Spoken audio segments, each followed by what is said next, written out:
Knudsen Gravity Capital, and today we're going to have a quick video on negotiating the loan. Always remember that these modules are designed for both the loan broker and for the investor. I try to encourage you investors as much as I can to either look to us to help you invest if you want to, or do it on your own. Either way is great. And we're happy to help you any way we can. For example, if an investor finds a loan that you want some help with and would like us to participate with you, we are always willing to do that. Keep that in mind. But today, we're going to talk about negotiating the loan. So let's just say you're a broker or you're an investor and you have a person that needs some money. This is the borrower, right? The borrower has collateral. Whenever I am first introduced or a borrower is brought to me, I'm trying to do right from the get-go some things. I'm trying to get as much information as possible. So when you're meeting with these people, when you're asking them some of these questions, make sure you always slow down, you pause, and you listen to what they are saying, because it will help you negotiate the loan. It will help you understand what kind of a person they are. It'll help you understand whether or not you want to lend money to this kind of person.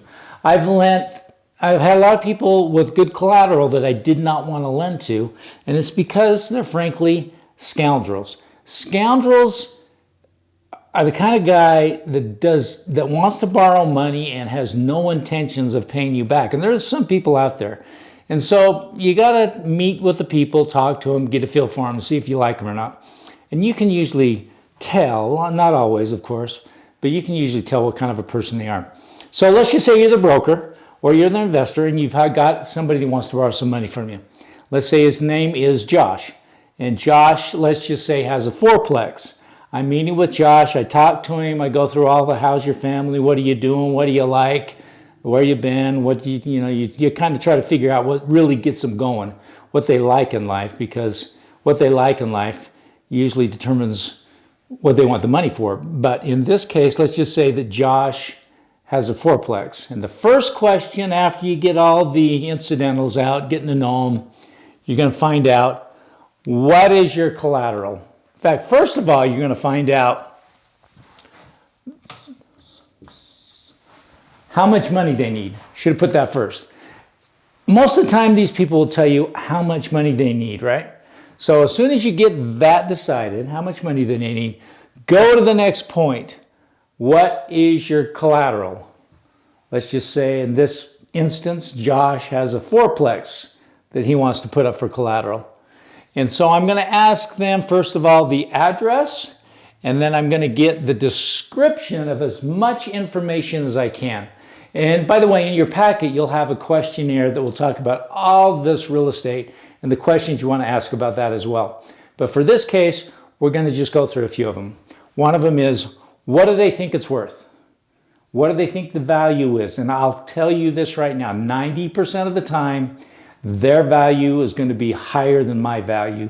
So let's just say they got a fourplex that they think is worth $500,000. My world is probably worth $300,000 or $400,000, but I want to find out what they're thinking. So they got, let's just say, a $500,000 fourplex. Now the next thing that's most important is, what kind of money does this piece of real estate generate? If it's income producing, which a lot of them will be. So you're going to find out in the description how much the rents are, how many bedrooms, how big, how many square feet, how old it is, what kind of things need to be done to it, what kind of shapes the roof in. You're going to ask them everything you can about the collateral to get a feel for what it's like. After that, you're going to find out what name is the collateral in. Half of the time, the things we lend on are in a business. Half of the time, it's in their personal name. You want to find that out, because if you're talking to a guy and the property's not in his name, right? It's not in his name. He's not the decision maker.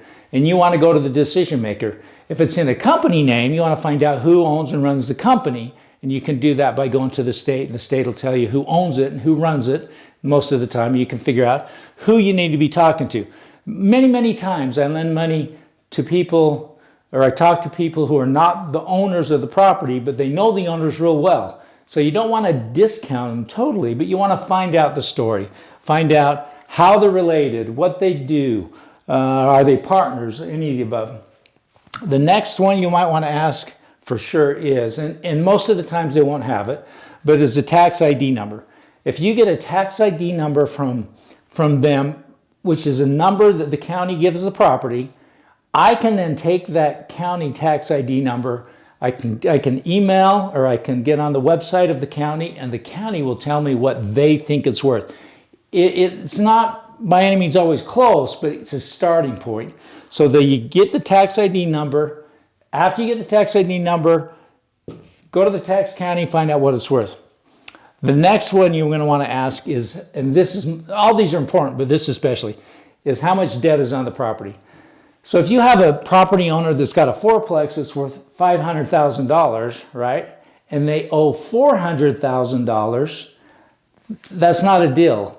You can cut the conversation down quickly because you know there's not enough equity, right? So if a guy owes more on the property than you'll ever be willing to lend, just cancel that right there and be nice and moving on. And remember, keep in mind, what's our number? 50% loan to value, right? We only want to lend half of what the property is worth. Most important. Next, what do they need the money for? They'll probably tell you that when they tell you how much money they want. Find out exactly what they need the money for. Are they buying another piece of property? Just think, if they're buying another piece of property, you could take this loan and you could double collateralize both pieces of property. If they need it to fix the roof, understand that the roof's in bad condition and you want to make sure when you lend them the money that the money goes into the roof. Find out what they need it, and that'll give you a darn good idea of how bad they need it, right? So again, this is part of this right here, use of funds.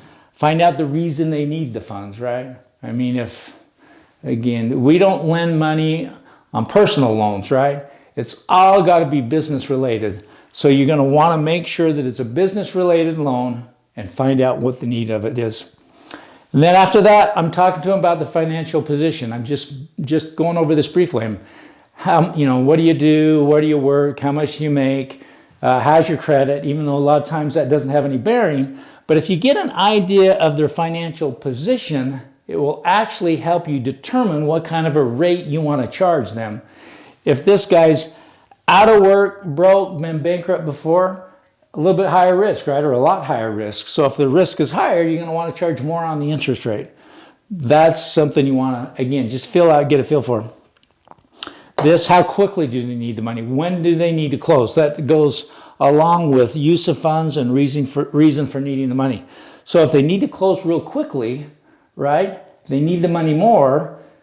When you have to close a loan quickly, it goes up higher risk, right? Higher risk means that you want to charge higher on the interest rate. So depending on how fast they need it will help me determine what kind of a rate I want to charge. And then another question I always ask them, because I want to see how in love they are with property. I want to ask them if they're willing to sell. If I go to a borrower and he says, yes, I'm happy to sell my property, I find out how much he'll take for it, right?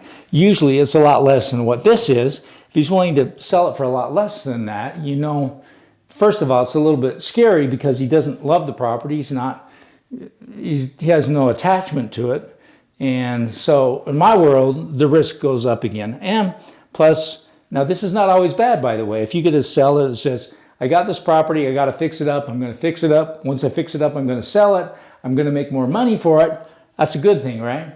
Again, you're just trying to get to the bottom of what's going on with the deal. And then typically after that, you're going to give them an idea of what we will charge as far as the interest rate and the points and your points. Now, the big question you're going to have for you is, as a broker, first of all, or as an investor, is how much can I charge, right? And don't get bound into any definite answer there. You can charge whatever you want, right? So I've had brokers that will go to the borrower, talk to the borrower, and they'll negotiate getting a 2% commission, right? Or I've had some borrowers get 5% commissions. It just depends on what the deal is, what you feel is fair, how much work you got to go into it. You can charge again, whatever you want. In this instance, if you're lending $300,000 on a property, 200 grand, that'd be $4,000. 300 grand would be $6,000 if you're charging 2%. If you're charging 5%, of course, 5 on 200 is $10,000. That's not, that happens often. It's not like unreasonable to expect that. But just keep this in mind. When you're talking to them, this is what I say. Our rates for what we do are in the range of 13 to 18% interest. And we charge anywhere from 5 to 10 points. And then depending on how safe I think the loan is, I'll come down to 13 or I'll go up to 18. It just kind of depends on what I feel like is a good starting point. And you as an investor, keep that in mind as well. Don't be afraid to charge 18% on a loan that needs to close tomorrow, because they need it tomorrow. You're going to take some extra risk, of course, but you can usually cover yourself, right? You can get title insurance, you can get an inspection on the property, you go look at it, you check the roof out, you talk to the neighbors, you do all kinds of stuff to make sure that you're protected. So again, the game plan is to get the best return for your buck. You want it to be safe, you want to be below this 50% loan to value number. And when you do this, it's profitable for you, and hopefully it's profitable for the borrower as well. So keep in mind, the borrower is going to take his money. He's going to do the same thing you're going to do. He's going to take it, invest it, whatever he's going to invest it in, and he's trying to get a return just like you're trying to get a return. And hopefully he's thinking, my return is going to be higher than what Knutson or Gravity Capital charges. So if it's higher, I'm okay paying that, and hopefully it'll turn out in the end. Just keep that in mind. And again, don't be afraid to talk to these guys. As brokers, new brokers, I'm seeing a lot of you, they're a little timid, a little shy. Feel free to talk to them. If you want to call me, we'll talk to them together. I'll walk you through it from the get-go. And if you're an investor and you got some questions, feel free to call about any of the above. Gravity Capital, have a good day.